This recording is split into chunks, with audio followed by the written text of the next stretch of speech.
Rồi chào các bạn nhé, hôm nay mình lại bung tiếp cho các bạn coi cái máy khoan bê tông. Khoan bê tông là dòng nhỏ gọn 2 chế độ.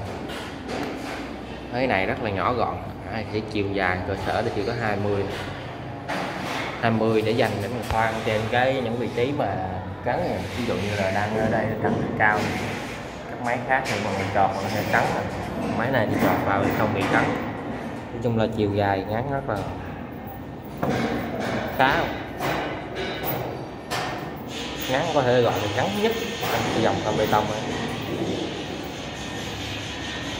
Rồi dòng này xài dòng không chỗ than, xài pin Makita. Đây mình sẽ bung cho mọi người coi.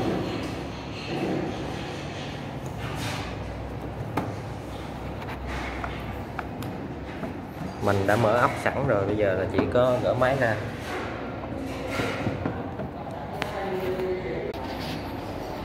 Rồi mình đã gỡ pin ra, tại pin Makita 18V để bung cái trong máy cho mọi người coi. Đây, motor không chỗ than, motor không chỗ than nhé, có mạch cảm biến heo rồi. Đấy, búa hơi.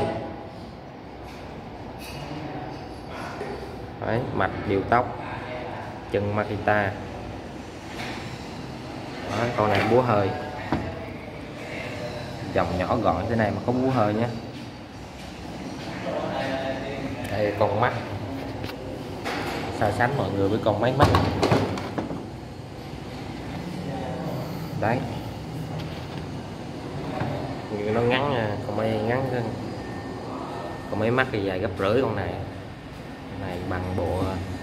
Cái này bằng bộ hơi của máy mắt thôi, rất là nhỏ gọn. Tuy nhiên là công suất nó không được như con máy mắt này, máy mắt này là quá khủng rồi. Còn tỉ lại motor chỗ than. Đây là motor không chỗ than, có cảm biến heo là cảm biến gì đấy. Đấy,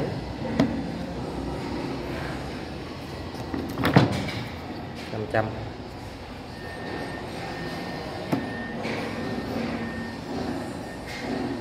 Rồi, cảm ơn mọi người nhé. Rồi, mình đã ráp lại rồi. Còn mấy con ốc chưa vặn để test thử cho mọi người coi. Đây còn mấy con ốc chưa vặn cái đầu chụp cao su này. Để bật máy cho mọi người coi ra tiếng máy.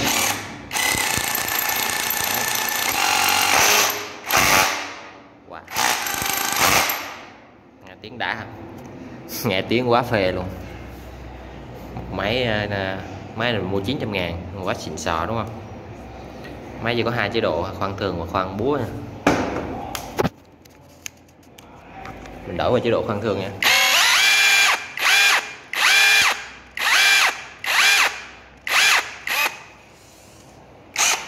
Mọi người nghe tiếng máy.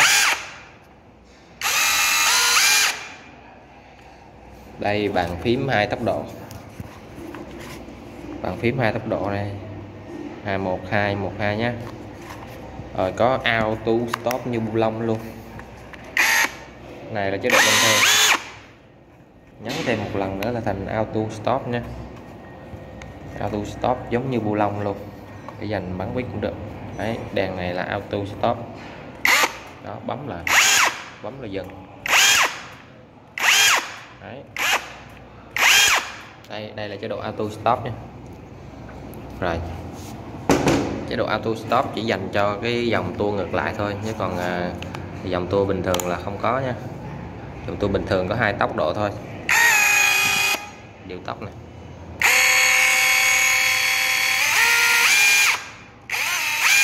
Có tháng.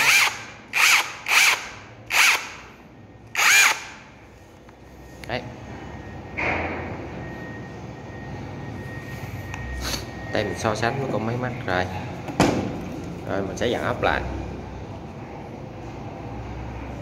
Có đèn chiếu sáng này.